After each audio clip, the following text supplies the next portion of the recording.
இந்துக்கள் எதிராக ராகுல் பேசினார் என்று ஒரு பொய்யான தகவலை ஆர்எஸ்எஸ் சித்தாந்தத்தை கையில் எடுத்துக்கொண்டிருக்கின்ற குஷ்பு அவர்கள் இன்றைக்கு தவறான செய்தியை பரப்பிக் கொண்டிருக்கின்றார். அதை ஒட்டி தான் நான் இன்றைக்கு பேசப் போகின்றேன். எனக்கு அடுத்ததாக நமது மாண்புமிகு தமிழக காங்கிரஸ் கமிட்டியின் தலைவர் தொடர்ந்து பேசுவார். குஷ்பு அவர்கள் தொடர்ச்சியாக தவறான பொய்யான செய்திகளை தமிழக மக்களுக்கு கொடுத்து கொண்டு வருகிறார். சமீபத்தில் ரொம்ப நாளாகவே அவங்க எங்கே இருக்காங்கன்னே தெரியல. தேர்தல் நடக்கும் பொழுது தமிழகத்தில் இருக்கின்ற பெண்களுக்கு எதிராக பெண்களை அவமானப்படுத்தும் விதமாக ஒரு செய்தியை சொன்னார்.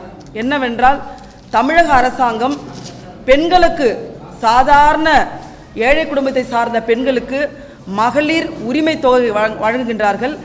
அந்த தொகையை வாங்குகின்ற பெண்கள் எல்லாம் பிச்சைக்காரிகள் என்று சொன்னவர் தான் இந்த குஷ்பு. அந்த மகளிர் உரிமை தொகை வாங்குபவர்கள் யார் என்று பார்த்தீர்கள் என்றால், பெரும்பான்மையான இந்து குடும்பத்தை சார்ந்த இந்து பெண்கள். இந்து பெண்களை அவமரியாதையோடு பேசுகின்றவர் தான், அசிங்கமாக இழிவுபடுத்தி பேசுகின்றவர்கள் தான் குஷ்பு அவர்கள். குஷ்பு ஏற்கனவே இந்து கடவுளையும் இந்துக்களையும் எந்த அளவுக்கு அவமரியாதை செய்தார் என்பது உங்கள் பத்திரிகையில் ஊடகங்கள் வந்த செய்தி.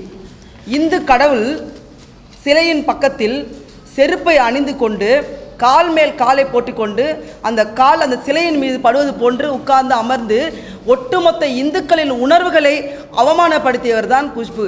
இதற்கு மன்னிப்பு கூட கேட்காமல் அப்பொழுது மிகப்பெரிய அவமானத்தை ஏற்படுத்திய குஷ்பு இன்றைக்கு இந்துக்களை தவறாக பேசினார் ராகுல் காந்தி என்ற ஒரு பொய்யான செய்தியை பரப்பி அந்த கும்பல், ஆர்எஸ்எஸ் கும்பல், விஹெச்பி கும்பல், பஜ்ரங் தங்கள் கும்பல் அவர்களோடு இணைந்து கொண்டு மிக மோசமான தவறான செய்திகளை பரப்பி கொண்டு வருகிறார். அன்றைக்கு நாடாளுமன்றத்தில் இளந்தலைவர் ராகுல் காந்தி பேசும்பொழுது நானும் அங்கு இருந்தேன்.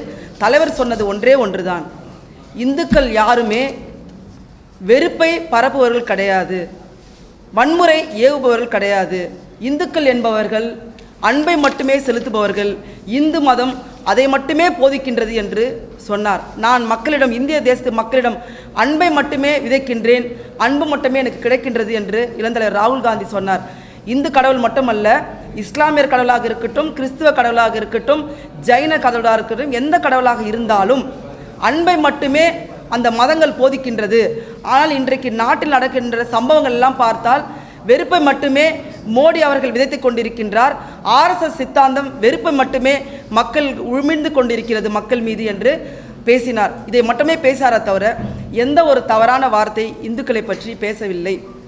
ஏற்கனவே இன்றைக்கு குஷ்பு அவர்கள் எதுக்கு பரிஞ்சு பேசி கொண்டிருக்கின்றார் என்று பார்த்தீர்கள் என்றால், இதே குஷ்பு அவர்கள் இங்கு காங்கிரஸ் பேரியக்கத்தில் இருக்கும் பொழுது இந்த ஆர்எஸ்எஸ் இந்துத்துவாவை எந்த அளவுக்கு மிக மோசமாக அர்ச்சனை செய்தார் என்பதை நீங்கள் ட்விட்டரில் சமூக வலைதளங்களில் பார்த்தீங்கன்னா தெரியும். அவ்வளோ மோசமாக பேசியவர் தான். மோடி அவர்களை மோடி என்று அழைக்கக்கூடாது, அவர் ஊழல் மோடி என்று அழைக்க வேண்டும் என்று சொன்னவர் தான் குஷ்பு அவர்கள். இப்பொழுது திருந்தி போய் எப்படி இந்துக்களுக்காக பேசுகிறார் என்று எனக்கு தெரியவில்லை. சமூக வலைதளத்தில் போனீங்கன்னா நிறைய கிடைக்கும். அக்கா குஷ்பு அவர்கள் ஆர்எஸ்எஸ்ஸை பற்றியும் பஜ்ரங் தளத்தை பற்றியும் விஹெச்பியை பற்றியும் அவருடைய வன்முறைகள் எந்த அளவுக்கு ஆர்எஸ்எஸ் சித்தாந்தம் இந்திய நாடு முழுவதும் வன்முறையை கட்டவிழ்த்துவிட்டு இந்து மக்களுக்கு எதிராகவே செயல்படுகிறார்கள் என்பதை பேசினார். குறிப்பாக தலித் மக்கள் மாட்டுக்கறி உண்றார்கள் என்ற காரணத்துக்காக இந்து தலித் குழந்தைகளை எந்த அளவுக்கு தோலை உரித்து அவர்களை சித்திரவதை செய்து அடித்தார்கள் இந்த ஆர்எஸ்எஸ் கும்பல் என்பதையும் அவர் ஆர்எஸ்எஸ் கும்பலுக்கு எதிராக பேசியிருக்கின்றார். இப்படி அன்றைக்கு காங்கிரஸ் இயக்கத்தில் இருக்கும்போது பேசிய குஷ்பு இன்றைக்கு அதெல்லாம் மறந்துவிட்டு இந்துக்கு எதிராக பேசுகிறார் ராகுல் காந்தி என்ற பொய்யான செய்தியை கட்டவிழ்த்துவிடுகிறார். நான் ஒன்றே ஒன்று கேட்டுக்கொள்கிறேன் சகோதரி குஷ்பு அவர்களை. சமீபத்தில் நீட் தேர்வில் மிகப்பெரிய ஒரு ஊழல் நடந்தது. நீட் தேர்வை எழுதுகின்ற குழந்தைகள் யாரு? இந்து குழந்தைகள் இல்லையா? எத்தனை லட்ச குழந்தைகளோட கனவுகளையும் அந்த குழந்தைகளின் தாய் தந்தையரின் கனவுகளையும் தகர்த்திருக்கிறது இந்த நீட் மிகப்பெரிய ஊழல். அதை பற்றி ஏதாவது ஒரு வார்த்தை அக்கா குஷ்பு பேசினார்களா? இல்லை உத்தரப்பிரதேசத்தில் போன வாரத்தில் ஒரு சாமியாரை பார்க்க சென்ற இந்துக்கள், இந்து பெண், இந்து ஆண், இந்து குழந்தைகள் போய் அந்த சாமியாரை பார்க்க சென்ற போது ஸ்டாம்பைடு ஆகி 150க்கு மேற்பட்ட உயிர்கள் இழக்கப்பட்டிருக்கிறது. அதை பற்றி குஷ்பு அவர்கள் ஏதாவது ஒரு வார்த்தை பேசினாரா? அவங்களாம் இந்து கிடையாதா? எஸ், மணிப்பூர்ல 2 இந்து பெண்ணை நிர்வாணப்படுத்தி வீதியில் அழைத்து சென்ற இந்த ஆர்எஸ்எஸ் கும்பலை பற்றி ஏதாவது ஒரு வார்த்தை குஷ்பு அவர்கள் பேசினார்களா? இந்தியாவில் இந்துக்களுக்கு எதிராக நடக்கின்ற ஒரு பிரச்சனையை பற்றியோ கவலைப்படாத குஷ்பு அவர்கள் எப்படியாவது தான் ஊடகத்தில் இருக்க வேண்டும். இளந்தலைவர் ராகுல் காந்தி இன்றைக்கு எதிர்க்கட்சி தலைவராக நாடு முழுவதும் பிரபலமாகவும் உலக அரங்கை திரும்பி பார்க்கின்ற ஒரு மாபெரும் தலைவனாக இன்று இருக்கின்றார். அவரை பற்றி பேசினால் நமக்கு ஏதாவது ஊடகத்தில் ஒரு பிரபலம் கிடைக்கும்னு நினச்சி அக்கா குஷ்பு அவர்கள் பேசினால் பேசிக்கொள்ளட்டும். ஆனால் தனக்கென்ற ஒரு கொள்கை, தனக்கென்ற ஒரு சித்தாந்தம் எதுவுமே கிடையாது. காங்கிரஸ் கட்சிக்குள்ள ஒரு சித்தாந்த கொள்கை உள்ள ஒரு கட்சியிலிருந்து அப்படியே எதிர்மறையாக உள்ள சித்தாந்தம் உள்ள ஒரு கட்சிக்கு தன் சேலையை மாற்றிக்கொள்வது போல் படத்தில் தன் கட்சியை மாற்றிக்கொண்டவர் தான் அக்கா குஷ்பு அவர்கள். இங்கு வாய்ப்பு கிடைக்கவில்லை. காங்கிரஸ் கமிட்டியில் அவருக்கு தேர்தல் நிற்பதற்கான வாய்ப்பு கிடைக்கவில்லை. பிஜேபியிலையாவது கிடைக்கும் என்று அங்கு சென்றிருக்கின்றார்.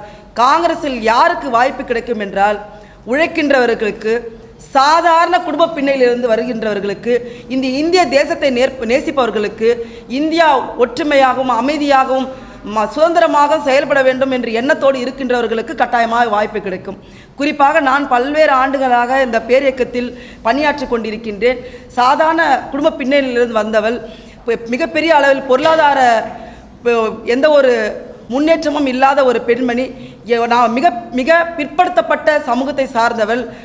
எனக்கு ஒரு வாய்ப்பை இளந்தலைவர் ராகுல் காந்தியும் தமிழ்நாடு காங்கிரஸ் கமிட்டி தலைவரும் வழங்கினார்கள். அதே போன்று இளந்தலைவர் ராகுல் காந்தி நீங்கள் ராஜஸ்தானில் பார்த்தீங்கன்னா ஒரு மலைவாழ் பெண்ணுக்கு வாய்ப்பு கொடுத்திருக்கிறார். 27 வயதான ஒரு மலைவாழ் பெண்ணுக்கும் பொருளாதார ரீதியான எந்த முன்னேற்றமும் கிடையாது, அவர்களுக்கு எந்த வாய்ப்பும் இல்லை.